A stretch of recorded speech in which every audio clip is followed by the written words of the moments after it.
अब आपके मन में तुरंत एक प्रश्न आएगा कि भोजन के अंत में क्या पीना, फिर पानी तो नहीं पीना, 1.5 घंटे तक तो नहीं पीना, तो कुछ पी सकते हैं।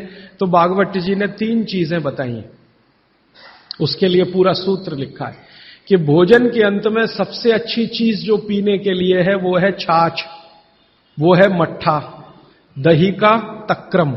जो शब्द उन्होंने इस्तेमाल किया वो तक्रम, तक्रम माने यही है लगभग छाछ मट्ठा के आसपास की चीज, तक्रम।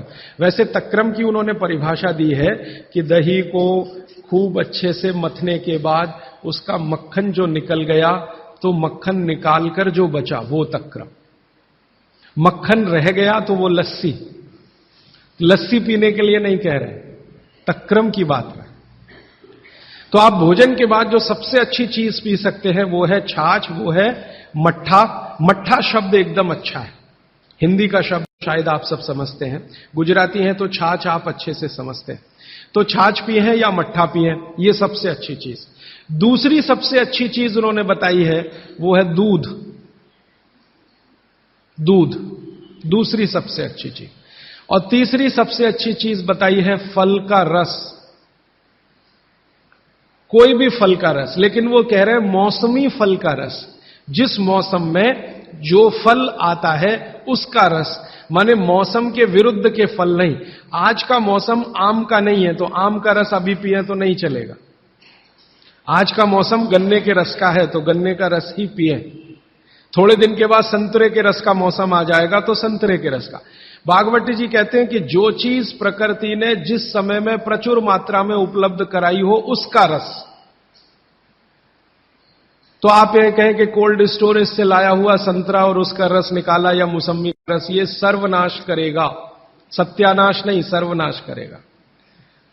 वो ये कहते हैं कि भगवान ने और प्रकृति ने आपके शरीर के हिसाब से सारी चीजों को सेट किया है, और वो कहते हैं कि भगवान ने इस प्रकृति को बनाया है तो बहुत ही सोच समझकर बनाया, एक एक माइक्रो कैलकुलेशन उसने किए, तब आपको ये प्रकृति के साथ उसने रखा है। तो प्रकृति में जब जो चीज बहुत मात्रा में हो उसी का रस, जैसे अभी टमाटर का सीजन है तो आप भोजन के बाद टमाटर का रस पी सकते हैं भरपेट।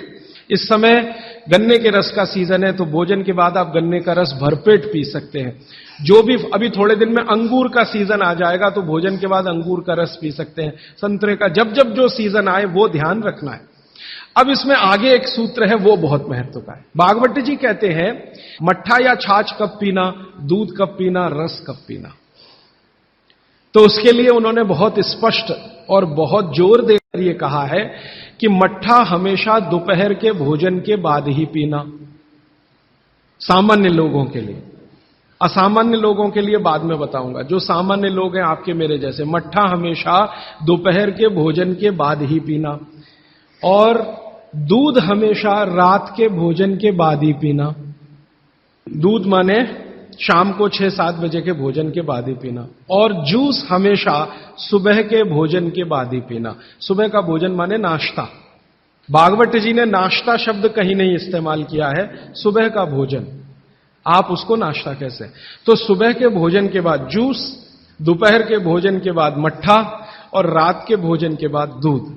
और वो ये कहते हैं आगे के सूत्र में कि इनका क्रम उल्टा सीधा मत करना कभी, माने सुबह के भोजन के बाद दूध पी लिया, रात के भोजन में जूस पी लिया या मट्ठा पी लिया। वो कहते हैं ये उल्टा क्रम आप मत करना। क्यों नहीं करना, तो आगे वो एक्सप्लेनेशन देते हैं, वो ये है बहुत महत्व का, कि हमारे शरीर को मट्ठे का पाचन होने के लिए जो रस की जरूरत होती है, रस माने एंजाइम, जो एंजाइम या रस की जरूरत होती है वो दोपहर को ही होते हैं पेट में। इसी तरह हमारे शरीर में दूध का पाचन होने के लिए जो रस की जरूरत पड़ती है या एंजाइम की जरूरत पड़ती है वो सूर्यास्त के बाद ही होते हैं, या सूर्यास्त के समय ही उनकी उत्पत्ति शुरू होती है। और जो रस और एंजाइम की जरूरत जूस पचाने के लिए है वो सुबह ही होते हैं।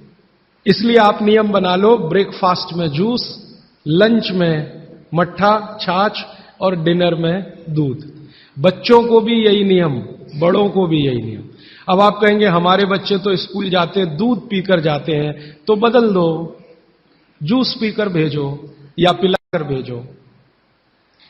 और आप कहेंगे जी पिएंगे नहीं, आप जैसी आदत डालेंगे बच्चे वैसे ही होने वाले हैं, क्योंकि बच्चे अपने से कुछ नहीं सीखते, वो आपका सिखाया हुआ है सारा कुछ। तो अब तक आपने बच्चों को दूध पीने की आदत डाली है, आज से माफी मांग लो कि गलती हो गई हमसे। अब हम आपको चाहते हैं कि आप जूस पी के जाओ। क्यों जाओ, तो उनको ये बात समझाओ, शायद समझ जाए, वो भी समझ जाएंगे तो उनकी भी जिंदगी में ये परमानेंट हो जाएगा। सुबह के नाश्ते के बाद जूस पीना, दोपहर के भोजन के बाद मट्ठा, रात के भोजन के बाद दूध, ये सूत्र है। अभी इसके आगे का सूत्र भागवत जी कहते हैं कि आप खाने के 1.5 घंटे के बाद पानी पिएं, क्योंकि जठर के अग्नि के प्रभाव में खाना 1.5 घंटे तक रहता है। तो पानी कैसे पिए, कैसे पिए पानी? तो हमारे यहां पानी पीने के बहुत तरीके हैं। लोटा मुंह से लगाया, गटगट गटगट उतार लिया, गिलास मुंह से लगाया, गटगट गटगट उतार लिया। क्या ये तरीका? तो भागवत जी कहते हैं नहीं, ये तरीका बिल्कुल गलत है पानी पीने का। वो कहते हैं कि पानी को चुस्कियां ले लेकर पिए, घूंट भर भर के पानी पिए, सिप ले लेकर पानी पिए, ऐसा पानी पीने का नियम। जैसे आप गर्म दूध पीते हैं ना, भागवत जी बिल्कुल उसके समकक्ष रखते हैं कि गर्म दूध आप जैसे पीते हैं, एक एक सिप या चुस्की लेकर घूंट भर के, ऐसे ही पानी पिए। अब ये क्यों, ये समझ लें। आप एक साथ पूरा पानी उतारें गले के नीचे और एक एक घूंट पानी उतारें गले के नीचे, दोनों में जमीन आसमान का अंतर है। क्या अंतर है? मैं आपको एक महत्व की बात समझाना चाहता हूं, ये जीवन भर याद रहे तो बहुत अच्छा। हमारे पेट में भोजन को पचाने के लिए अग्नि होती है, और इस अग्नि को तीव्र करने के लिए अम्ल होता है, अम्ल, एसिड। आप जानते हैं पेट में अम्ल बनता है, प्राकृतिक रूप से बनता है। अब पेट में तो अम्ल बनता है, और भगवान ने ऐसी व्यवस्था की है कि पेट में अम्ल दिया है और मुंह में क्षार बनता है, जिसको लार कहते हैं आप, लार, स्लाइवा, सेलिवा, लार, लाला रस, अलग अलग नामों से आप जानते हैं। तो मुंह में बनती है लार, ये है क्षार, और पेट में बनता है अम्ल। आप थोड़ा भी अगर विज्ञान जानते हैं तो आप जानते हैं कि क्षार और अम्ल को मिलाओ तो हो जाता है न्यूट्रल। अम्ल और क्षार आपस में मिले तो न्यूट्रल होता है, माने सामान्य चीज बनती है, जिसको हम लोग कहते हैं लवण। एक लवण होता है नमक, वो अलग है, केमिस्ट्री के लवण की बात कर रहा हूं। तो अम्ल और क्षार आपस में मिलते रहे तो न्यूट्रल होते हैं। अम्ल का मतलब है जिसका पीएच 7 से कम है, और क्षार का मतलब है जिसका पीएच 7 के आगे है, और न्यूट्रल का मतलब जिसका पीएच 7 है। ये जो पानी है ना, पानी, ये ना अम्ल है ना क्षार है, ये न्यूट्रल है। तो भागवत जी कहते हैं कि पेट आपका अक्सर पानी के जैसा रहे तो बढ़िया, और जिनका पेट पानी के जैसा, माने पेट की अम्लता ना बढ़े और पेट का क्षारपन भी ना बढ़े, पीएच 7 के आसपास रहे, तो भागवत जी कहते हैं ऐसे व्यक्ति को 100 से ज्यादा वर्ष जीने की पूरी गारंटी है, बिना एक भी दवा खाए और बिना चिकित्सक के पास जाए। अब आपके पेट में अम्ल बन रहा है, मुंह में लार बन रही है। अगर पानी आप घूंट घूंट पीते हैं तो ये पानी के साथ लार मिलकर अंदर जाती है, और पानी एक साथ गटगट गटगट पीते हैं तो कम लार पानी के साथ मिलकर जाएगी। ये लार बन रही है अंदर जाने के लिए, बाहर निकालने के लिए नहीं, क्योंकि अंदर पेट के अम्ल को शांत रखना है, इसके लिए क्षार है। तो वो ये कहते हैं कि घूंट घूंट पिया पानी, अगर सिप सिप करके आपने पानी पिया तो ज्यादा लार अंदर जाएगी, तो अम्ल को शांत करने में मदद आएगी, इसलिए आपका पेट न्यूट्रल रहेगा और आपकी जिंदगी बिना किसी दवा और रोग के आराम से 100-150 साल हो जाएगी।